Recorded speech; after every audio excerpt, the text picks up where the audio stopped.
माननीय गृहमन्त्रीज्यू, यो देशमा एउटा लाइसेन्स रिन्यू गर्नलाई 1 वर्ष लाग्छ अनि हामी सेवा प्रवाह गर्दैनौँ अनि वितृष्णा त्यहाँसम्म पुग्छ। पहुँच हुनेहरूको काम हुन्छ, आजको भोलि काम हुन्छ। साधारण नेपाली जनताले दैनन्दिन उनलाई चाहिने कुरा पाउँदैनन्, त्यसका लागि शक्ति खोज्दै हिँड्नुपर्छ। आज हामीले नेसनल आइडी बनाएको छु, नेसनल आइडीमा दर्ता गरेको कति पछाडि नेसनल आइडी जनताको हातमा पर्छ। लाइसेन्स रिन्यू गरेको वर्षौं दिनसम्म लाइसेन्स हातमा पर्दैन। यो खालको सेवा प्रवाह लामो समयसम्म नहुँदाखेरि आज वितृष्णाको एउटा चाङमा हामी उभिएका छौँ। कुनै पनि बेला त्यसले हामीलाई थिच्न सक्छ। त्यही भएर मेरो माननीय सभापति मार्फत नेपाल सरकारलाई नै के हो भने कमसेकम सेवा प्रवाहमा ध्यान दिउँ। शिक्षक आन्दोलन यत्रो दिनदेखि बाटो हिँड्न पाइएको छैन। समाधान गर्नुपर्छ राज्यले। राज्य भनेकै समाधान गर्न बनाइएको, न त राज्य किन चाह्यो? समाजशास्त्रमा यो सामाजिक करारको सिद्धान्त भनेकै राज्य सबै समस्याको समाधान गर्न म तयार छु। अझ विशेष गरी तिमीले गर्न नसक्ने भनेको जनताले गर्न नसक्ने सबै समस्याको समाधान गर्न म तयार छु भनेर हामीले राज्य बनाएको। आज गर्नुपर्ने चिज पनि राज्यले नगर्दाखेरि आज हामी कहाँ पुग्यौँ भन्दाखेरि राज्य र नागरिकको आज सम्बन्ध हेर्नुहोस्, यस्तो पनि सम्बन्ध कहीँ हुन्छ? सरकारी गाडी खोजी जलाइएको छ। यो ठुलो सङ्कट हुनेबाट हामीले पाठ सिक्नुपर्छ। एउटा नागरिक जो त्यही राज्यभित्र बस्छ र राज्यप्रति यति बिघ्न नकारात्मक कसरी हुनसक्छ? राज्यप्रति यति बिघ्न हिंस्र कसरी हुनसक्छ? हामी गम्भीर ठाउँमा छौँ। लगभग 1-1.5 घन्टाको बिचमा म त्यो आन्दोलनकारीको बिचमा त्यहाँ जे भइरहेको थियो त्यो भिडमा म रहेँ र मेरा केही त्यस पछाडि मैले केही सोच्नुपर्ने बाध्यकारी अवस्था आइलाग्यो। पहिलो कुरो त्यो आन्दोलन के हो भन्ने कुरा नै आफैमा एउटा गजबको थियो। त्यो कुनै आन्दोलन, कुनै राजनीतिक आन्दोलन थिएन। हामी त्यतातिर भ्रमित हुनु जरुरी छैन। अब मलाई लागेको डर भने के हो भने यस्तो खालको प्रवृत्तिको बिजारोपण कहाँबाट भयो? यो सुरु कसले गर्यो? नेपाल सरकार यसमा गम्भीर हुनुपर्छ भन्ने मेरो चाहिँ धारणा हो। हामीले विगत लामो समयदेखि गरेका चर्चा परिचर्चा, हामीले उत्पादन गरेका चर्चामा आउन चलाइएका हाम्रा आफ्ना कुराहरू, यी सबै कुरा यसको जिम्मेवार छ र एउटा द्वेष समाजमा, एउटा घृणा हामीले समाजमा रोप्यौँ भन्ने ठाउँमा म चाहिँ पुगेको छु। यदि यस्तो हो भने यो घटना फेरि भविष्यमा नहोला भन्न सकिँदैन। यो अलोकतान्त्रिक छ, मानव अधिकारको विरुद्ध छ र एउटा कानुनी शासनमा जे हुन्छ त्यो छैन, मान्दैन यसले। यो एउटा पूर्ण रूपमा हिंस्र घटना हो र यसले के गर्यो भन्ने कुरा हामी सबै त्यसमा प्रष्ट छौँ। यसो त मलाई लागेको कुरा के हो भने राज्यले सम्भावित सबै घटनाहरूलाई नियन्त्रण गर्नुपर्छ। घटना हुन नदिनु राज्यको जिम्मेवारी हो। घटना भएपछि राज्यले के गर्यो भन्ने कुरा दोस्रो कुरा हो भन्ने लाग्छ मलाई। यसर्थ यहाँतिर हामी गम्भीर भएनौँ भने आजसम्म जे जसो भए पनि एक खालको शान्ति सुरक्षा कायम गरेको राज्य फेरि भविष्यमा पनि यस्तो नहोला भन्न सकिँदैन। यसर्थ म माननीय सभापतिज्यू मार्फत नेपाल सरकारका गृहमन्त्रीले विनम्र अनुरोध गर्न चाहन्छु। अनुसन्धान गर्नु पर्यो, अध्ययन गर्नु पर्यो, समाज कता जाँदैछ, किन यति बिघ्न अराजकता बढ्दैछ, यो अराजकतालाई प्रशय कसले गरिरहेको छ, त्यहाँतिर हामी पुग्नु पर्यो। अहिले तत्काल गर्ने कुरा एउटा होला, तर राज्यले त आजको मात्रै प्रतिक्रियात्मक मात्र हुने होइन होला, त्यहाँतिर ध्यान दिउँ भन्ने लाग्छ। अर्को कुरा यसले स्पष्ट पारेको एउटा कुरा अर्को के हो भने त्यो नचाहँदै पनि नमान्दै पनि हामीले स्वीकार गर्नुपर्ने कुरा के हो भने राज्य कमजोर छ। यो राज्य कमजोर भएको एउटा द्योतक हो।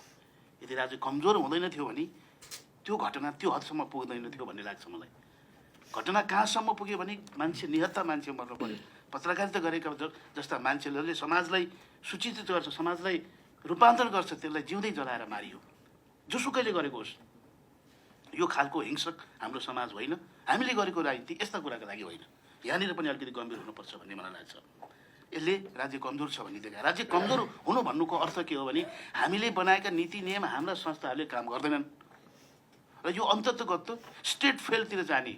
यद्यपि हामी त्यतातिर त्यो अहिले मैले त्यो भन्न खोजेको होइन, तर राज्य असफल हुने कारण यस्तै घटनाहरूले राज्यलाई असफल बनाउँछ। यसमा हामी सरकार मात्रै होइन, हामी सांसदहरू, हामी समिति पनि, हामी पनि यसमा गम्भीर छौँ र यहाँतिर पनि ध्यान दिनुपर्छ भन्ने मलाई लाग्छ।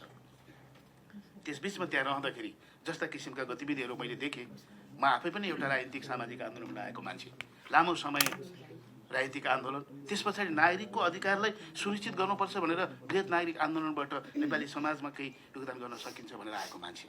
तर त्यो दिनको आन्दोलन हामीले विगतमा गरेका आन्दोलन र हामीले देखेका आन्दोलनभन्दा बिल्कुल फरक थियो। त्यो कुनै राजनीतिक उद्देश्यका लागि गरेको थियो भन्ने मलाई चाहिँ कमजोर लाग्दैन। यसर्थ त्यहाँतिर पनि हामीले अलिकति ध्यान दिनुपर्छ भन्ने लाग्छ मलाई। शान्ति कायम गर्ने भन्ने कुरा कुनै त्यो वस्तुगत कुरा होइन। यो एउटा शान्ति आफैमा एउटा विचार हो। त्यो कायम गर्न धेरै मेहनत गर्नुपर्छ हामीले। यहाँसम्म यो समाज किन पुग्यो भन्ने विषयमा हामीले हाम्रो आफ्नै कमी कमजोरीहरूलाई लुकाउनु हुनु पर्दैन जस्तो लाग्छ। माननीय गृहमन्त्रीज्यू, यो देशमा एउटा लाइसेन्स रिन्यू गर्नलाई 1 वर्ष लाग्छ अनि हामी सेवा प्रवाह गर्दैनौँ अनि वितृष्णा त्यहाँसम्म पुग्छ। पहुँच हुनेहरूको काम हुन्छ, आजको भोलि काम हुन्छ। साधारण नेपाली जनताले दैनन्दिन उनलाई चाहिने कुरा पाउँदैनन्, त्यसका लागि शक्ति खोज्दै हिँड्नुपर्छ। आज हामीले नेसनल आइडी बनाएको छु, नेसनल आइडीमा दर्ता गरेको कति पछाडि नेसनल आइडी जनताको हातमा पर्छ। लाइसेन्स रिन्यू गरेको वर्षौं दिनसम्म लाइसेन्स हातमा पर्दैन। यो खालको सेवा प्रवाह लामो समयसम्म नहुँदाखेरि आज वितृष्णाको एउटा चाङमा हामी उभिएका छौँ। कुनै पनि बेला त्यसले हामीलाई थिच्न सक्छ।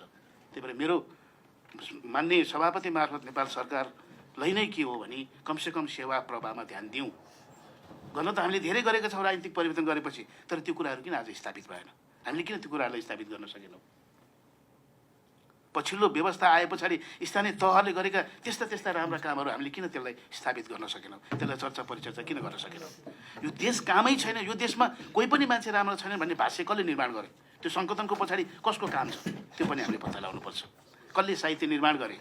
राजनीति गर्नु भनेको अपराध गर्नु होइन नि। राजनीति गर्नु भनेको त देश र जनताको हितमा काम गर्नु हो। तर आज राजनीति गर्नु भनेको अपराध गर्नु सोचेर त्यो ठाउँमा कसले पुर्यायो? यसमा पनि हामी राजनीतिक पार्टीले जिम्मेवार हुनुपर्छ भन्ने मलाई लाग्छ। यसर्थ बलियो राज्य बनाउने भनेको बलियो जनता हो। राज्य कसैले बलियो बनाउँछ भने त्यो नेपाली जनताले मात्रै बनाउने हो। कुनै संरचना कुनै केही तपाईँले प्रकार लाएर कहीँ राज्य बलियो हुनेवाला छैन। जनता बलियो हुने भनेको उनको स्वतन्त्रताको सुरक्षा हुने हो। जनता बलियो हुने भनेको उनले आफूले चाहेको काम, उनले आफूले चाहेको कुरा गर्न पाउने हो।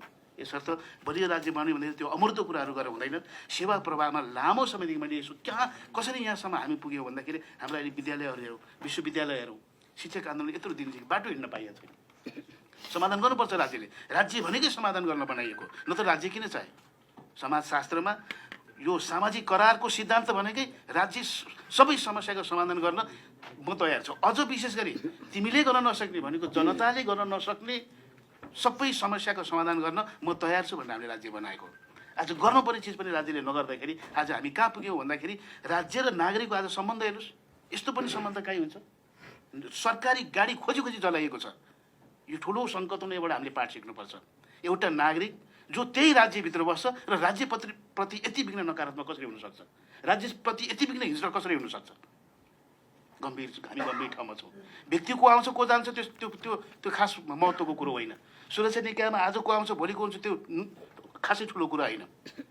गृह मन्त्रालय कसले चलाउँछ, को सांसद हुन्छ, को प्रधानमन्त्री हुन्छ, ठुलो कुरो त्यो होइन। ठुलो कुरो राज्यको संस्कृति हुन्छ कि हुँदैन? राज्य लोकतान्त्रिकरण हुन्छ कि हुँदैन? राज्य जनताप्रति उत्तरदायी हुन्छ कि हुँदैन? राज्यले जनताले बोकेको महत्त्वाकांक्षा पुरा गर्छ कि गर्दैन? इन्जिनियर बन्ने कुरा पुरा गर्छ कि गर्दैन? डक्टर बन्ने कुरा पुरा गर्छ कि गर्दैन? पाइलट बन्ने कुरा पुरा गर्छ कि गर्दैन भन्ने कुरा हो।